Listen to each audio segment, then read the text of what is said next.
Hello and welcome to Give and Take, the virtues in life. And today's topic is Harlem School 1970. And so we have a wonderful guest who will introduce himself and tell us a little bit about what this Harlem School 1970 is all about. So welcome. Thank you, Cicely. My pleasure to share this with your audience. 49 years ago, I was a school teacher in Harlem. I was teaching elementary school from 1967 through 1970. And in my third year, after having moved to this brand new complex building, huge, I had the opportunity to do a documentary on my own. First 2 years of teaching, I was a second grade teacher, a third grade teacher, and a fourth grade teacher. But in the third year, I was relegated to become the media coordinator. So it really allowed me to have some additional time on my hands. And that was a motivation in itself. A handshake from the principal, and I was able to roam around Community School 30, it was called CS 30 at the time, now PS 30, still in existence as it celebrates its 49th year this year. And I wanted to replicate the feelings that I had as a teacher, what goes on in an elementary school, especially an inner city school, which has additional challenges during a given day. And that's what the film is about. 9 to 3, what happens in a school, primarily focusing on the kids. Okay, so just if you'd like to give the viewers your name. My name is Phil Gries. Lovely, okay.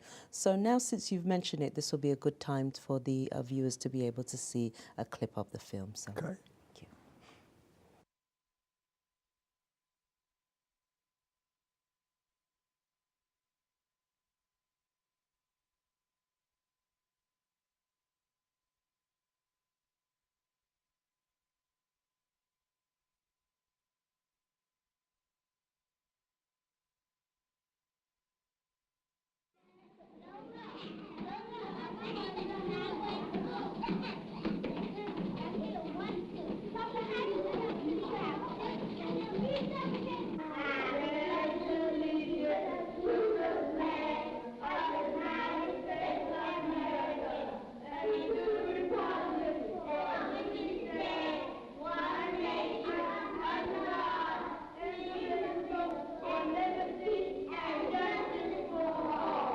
Again, I want to emphasize to the teachers and to all the students the importance of being very careful outside. Weather is breaking, becoming nice again. We have to be very watchful and very careful of the children. Hi, I'm Phil Gries. For almost 50 years, I've been a cinematographer working mostly on documentary films. Prior to my career, I was an elementary school teacher for 3 years. Full-time, employed by the New York State, New York City Board of Education. During my third year of teaching, I taught at the school behind me, the Rafael Hernandez Langston Hughes Public School 30. At the time, it was called Community School 30. During the spring of 1970, I decided to make a direct cinema approach documentary, a day in the life of this Harlem elementary school. I shot for 5 weeks. I was the producer, the director, the editor, A and B roll cutter. I did the sound, and I did the still photography. Incredibly, I shot 1.5 to 1 ratio. Shot Tri-X plus X 16mm film. Today, I realize that not only has this film never been publicly screened or shown, it has metamorphosed into social document. In my opinion, it is the only film, based on my research, ever made in the 60s or 70s that profile a day in the life of an elementary school. I always favored the direct cinema approach. I used to love Robert Flaherty, and then subsequently I realized that Ricky Leacock filmed his very last film, Louisiana Story, and he coined the phrase, a feeling of being there, and that's what I wanted to replicate when I did my own Harlem School 1970. What happens in a classroom? How do the children behave during lunchtime, in the play yard, their songs, unusual aspects of discipline, especially at that time, administration policy. All of that I tried to capture so that one would come away with being a fly on the wall and being able to experience what I experienced, the exhaustion and the energy that it took to be a school teacher. We're going back to 1969, 1970, when decentralization was in its infancy in Harlem. It created lots of challenges for administration, for teachers, and for the New York City Board of Education itself. I realized that Harlem School 1970 has a lot to offer in terms of a social document. We're looking at a day in the life of a Harlem school almost a half a century ago, and one of the early examples of direct cinema. Harlem School, 1970.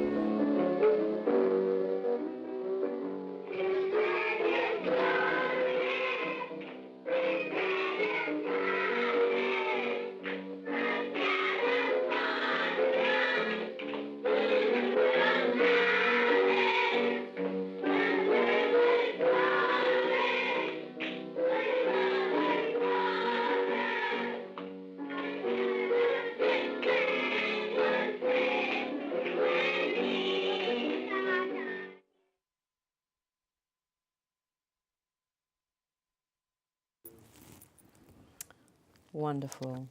So it was actually you are part of this, and so it's almost like you were stepping back, looking at yourself in this role. So how was it like being in, both parts? Well, it's a great example of having 2.5 years to pre-scout a location. Okay. Usually you don't have that luxury. Okay. And having been a teacher and having gone through a little of what you just saw, I felt I was in a position to allow others to experience what I experienced. Good. And being in that position, I took the bull by the horns, as they say, and I went out and I did it. Mm-hmm. And I did it all by myself. That, to me, in retrospect, is cuckoo. Today, think about iPhones even. Usually, in 1970, there was no way to do stuff like we can do today in 2019. Right. And I somehow managed. Mm-hmm. The objective was to make it, complete it, edit it, and in the early September of 1970, it was finally edited and finished. I had my first answer print. My wife Jane and I, we moved to California, okay, where I began my career as a cinematographer, slowly at first. Mm-hmm. And after a few showings, one was to a former teacher of mine, a mentor of sorts, Haskell Wexler, a great cinematographer, renowned. And I went back to my alma mater, UCLA, and I showed it to the faculty there. And then I showed it a few times to prospective employers. Okay. And then I put it to bed. And for 47 years, this film basically was in a closet. Right. And it was only recently, 2 years ago, that I decided to have it digitized, restored, a little bit of re-editing, and share it with the world. Excellent. It's funny because I was telling somebody about it, and they said it brought back memories for them because they taught in that time as well. And so all sorts of thoughts started to come through, but it's good. It's nice to see these kinds of things and to share it. That many. When you said half a century, I was like, oh yeah, that's right. Hard almost to believe. 50 years, right? Hard to believe. 50, exactly. Almost 49 years ago. Exactly. Yeah. So, what was your aim and objective in regards to doing this? Well, it was basically to share the experience. I think any filmmaker worth one's salt wants to get as close, documentaries now, right, to be able to capture the spirit and the essence of life. Right. And if you go on the internet today, you do your homework, you research, there is no other film that I know of in the 60s, 70s, and even 80s that basically was able to do a deja vu, going into an elementary school, much less in a city school, and allowing for that expression to unfold. Right. And doing it direct cinema style, which means no interviews, no narration, allows one to get even more immersed in the experience. Now you put it like that. Now I see it. Yes, it's more real life. You can connect to it actually very nicely because it's no narration and no interference. It just is very organic, and so it's very relatable. And it sort of reminded me of. I didn't go to school here. I went to school in England, but it reminded me of some of the clothes I saw them wearing. I remember wearing some of those clothes and So just... you can relate. Even Yeah, I can yourself. relate, even though I did not go to school in America. I went to school in England, but there were some similarities in regards to how the structure of the school was and just being with the teachers and stuff like that. So yes, there was probably a few differences, but I could relate to it. It was a What nice really kind of feeling. resonates to me, relating direct cinema to more contemporary filmmaking in the 50s and 60s, Right. documentary, 70s, typically you were, with narration, you were being kind of told in a way what was happening, as opposed to Yes. you interpreting it for yourself. Right, right. And that I like very much about direct cinema. Right. I do want you to talk a little bit about some of the acknowledgements that you have received, and you've been profiled in some film festivals and stuff. So talk a little bit about that. Well, an upcoming festival, which is on May 19th, Okay. so it's really coming up, is at the Harlem International Film Festival. Okay. Frederick Douglass Boulevard here in Harlem. And it'll be showing on May 19th, Sunday at 2 o'clock. Isn't that Mother's Day? No, Oh. it's 1 week, thank goodness, removed from Mother's Day. Right. Mother's Day is a week before. Right, because that would be like... We wouldn't get a lot of mothers, and that would be unfortunate. But it's on the 19th of May, not Mother's Day. Good time, 2 o'clock in one of the two venue theaters. And my wife and I, we went out to San Diego back in February. It screened at the San Diego Black Film Festival. Okay, great. February yes. 2nd, on my Excellent. birthday it screened. So Your that was a good birthday? I omen. didn't know that. Yeah. I'm February 17th. That's Oh, okay. Aquarius. Yes, that's us. And I'm a groundhog to boot. Okay. So that was cool. And it premiered a year ago in February during Black History Month Great. at the Paley Center for Media. Okay. And that was a really wonderful experience because in the audience, 3 of my former Harlem school students, Right. whom I hadn't seen in almost 50 years. And subsequently, we've done some other reunions.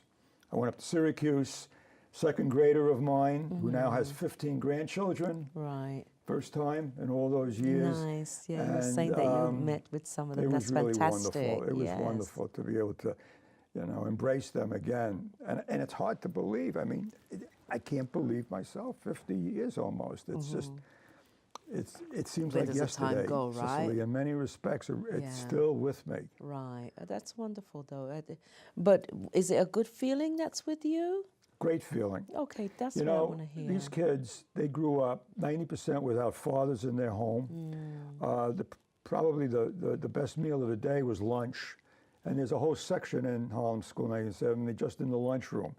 Because there usually was a cacophony of loud demands with a monitor on a bullhorn. And it really was frenetic at times. The energy these kids had, especially there then, was huge. And I wanted to, and I believe I successfully captured that energy. And I really wanted to do something that very few people were able to do even later on. And that is not just have a direct cinema of viewing what was going on, but I wanted to get close to the kids in terms of their dialogue. what were they talking about? Usually you Right. don't get that far into, a person's life. It's Right. they're doing this, they're going here, and that's it. Mm-hmm. Teachers different, administrators different, but what were the kids? What were second graders talking about? Oh, And I believe I was able to capture that in the film. nice. But what you said something that that made me think, because it was 50 years ago, and children, that was probably one of the substantial meals they had for the day, and also a lot of them did not have a male figure in the house. True. And but what do you see today? Very good question. What has changed? What has not changed? What has not changed? And I think right. a lot has not Yes, changed. exactly. That's what my which thought is was. really sad. And you would hope that you would see a lot more having changed in 50 years than Right, not. right. It's just. But anyway, I want to take a pause here to look at that wonderful collage that you sent me, so we can discuss that a little bit. So we'll look at that now. There we go. Well, you could see on the bottom, there are two of my former students who I got to meet last year. There is Jimmy Atkins on my right in the picture. Right. And there is Arthur Atkins Okay. on my left. I had each, one in the 4th grade, one in the 3rd grade. And we got to actually meet back at the school in November of 2018. It was a great moment, after 49 years, not having seen each other and embracing each other. And we spent a number of hours back at the school, and we roamed around in the streets. So here are some pictures from the film, some stills, and it was a fantastic school. I mean, it looked like Fort Knox. You see a huge complex. Right. And that was pretty awesome in 1969. It opened up in September 69. So what was that, like a school picture on the top right, where all the teachers That are was sitting? during a recess outdoors. I got very lucky. As a filmmaker, you have to get lucky. And one day, Congressman Adam Clayton Powell came to I recognized speak. him. Yeah. And that was at the end of his career and 2 years before he died. Oh, It was okay. really, Really? at the end. And he had been a congressman in Harlem representing the 18th district since 1944. So he gets to speak to the students, and I filmed it. And here is one of the only times I can remember where the whole school gets together outside of the auditorium. Okay. And if you could see all the way in the background, there's a back, mural yeah. on the wall, I think I and see there's a something. picture of Africa and Black Power. That actually was designed for Cotton Comes to Harlem, which was a movie made by Ossie Davis in 1970. And it stayed on that wall for many, many months. And I used to, during my lunch break, go and watch them film. It was, So they really did give you carte blanche to just. I tell you, today I could never do this film. You would have to get writing, my written goodness. approval from every parent. That I probably wouldn't even be given the permission to do it from the get-go, because everyone is so Right, you have to get permission. with trepidation that they're going to be sued, something's going to happen. Right, I had a handshake at that time. Nothing was signed. Great, wonderful. And I tried to do my best to be objective. I mean, occasionally you will see in Harlem School 1970 some moments that are not as pleasant as one would want to see. But, in order to balance the film, everything is not perfectly lily rose. Right. Life is with shades of gray, and it had to be left in. And I wanted to have a fair, balanced visual approach to what went on during a given day. Right. And obviously, I tried to replicate a given day. It was not shot in one day. Right. So, have you done any other type of films, and documentary films like that? I've done a lot of film work in my life. I'm closing in on year number 50 professionally as a cinematographer. I began professionally right after I made this film. And ironically, it's the one time where I had total control. Most of my life I've been a DP and I work for you, the producer or a director, you have something written. And I try to do the best job as a cinematographer.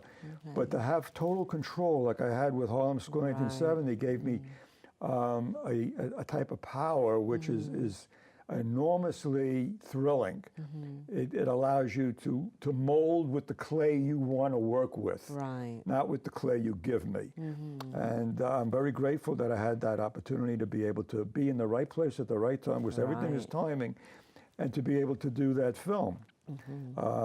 And finally, after all these years, getting it out of the closet and being able to have it shown at festivals, and being able to put together these bonus features, like these reunions.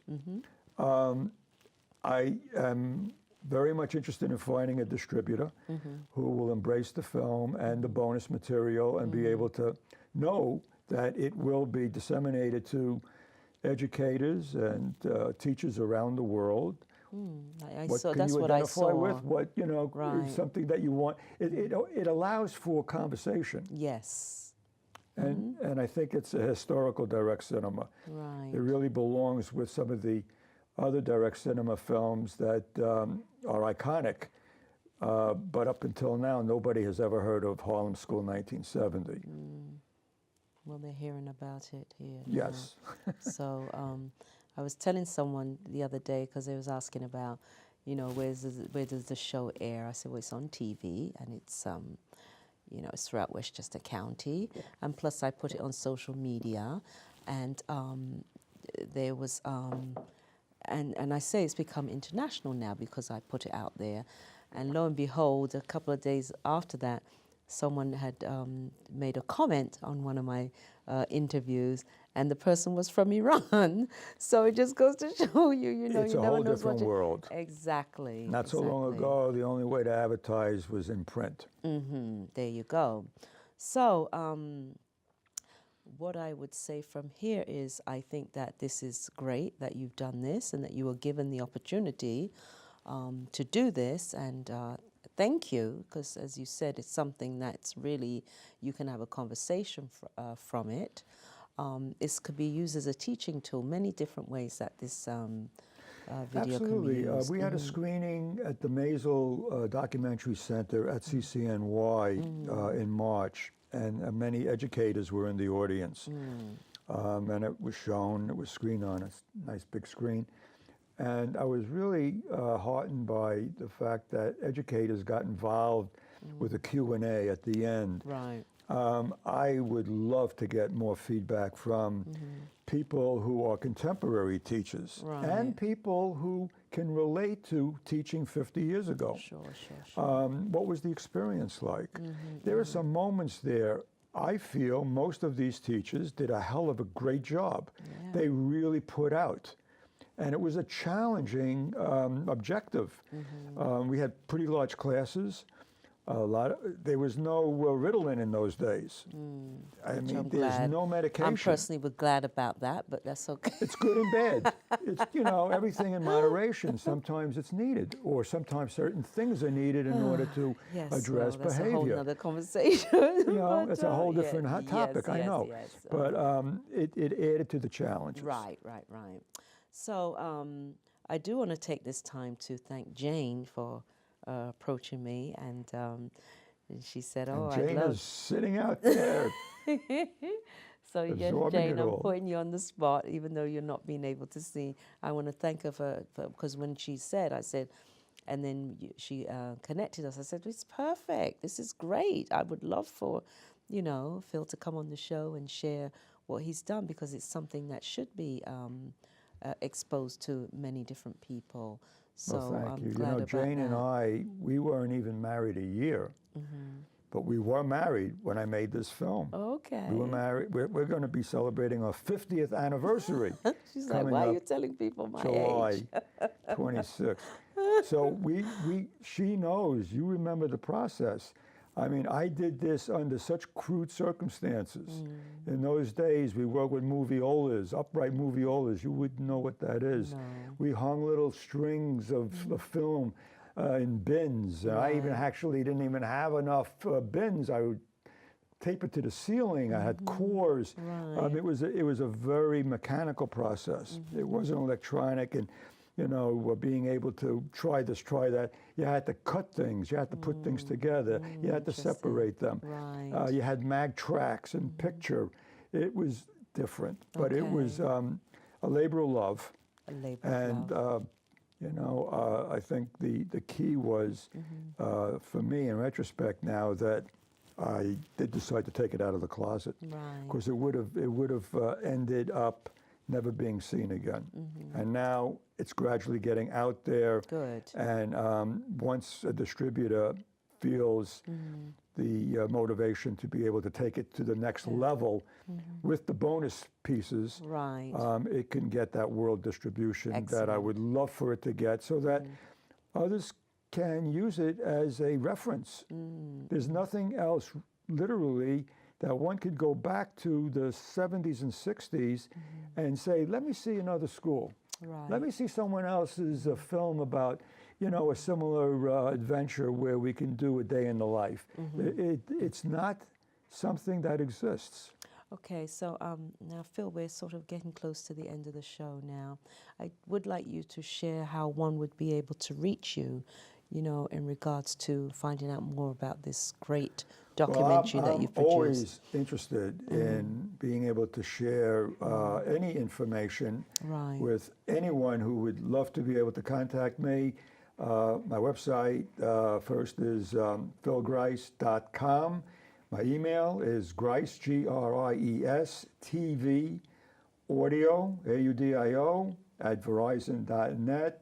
Okay. Anytime, email me, call me, 516-656-5677, or you can call me at 516-656-3456.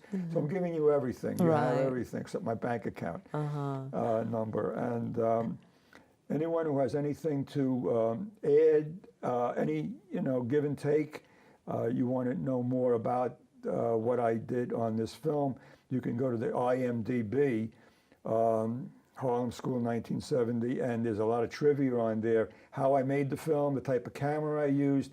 I used a camera that would only run for 22 seconds before I would have to wind it up again. Okay. So you couldn't sustain a scene. Right. I did audio on this with a cassette recorder hidden. Wild sound. Okay. I mean, wow, it it's was amazing. crude in many respects. And if I didn't let the cat out of the bag, I defy many people that would ever know that. So I Thank you, feel Phil. like it was more than a labor of love. I was fortunate to be given the tools to be able to accomplish it. Right. All right, so I'm going to have to wrap up now. So I really appreciate you coming and sharing your wonderful documentary and sharing more information about you. Well, So thank you for having me, Yes, Cicely. thank It's you. been my pleasure. Yes, my pleasure also. And of course, to the wonderful viewers, your level of consciousness is the gateway to the future. Thank you.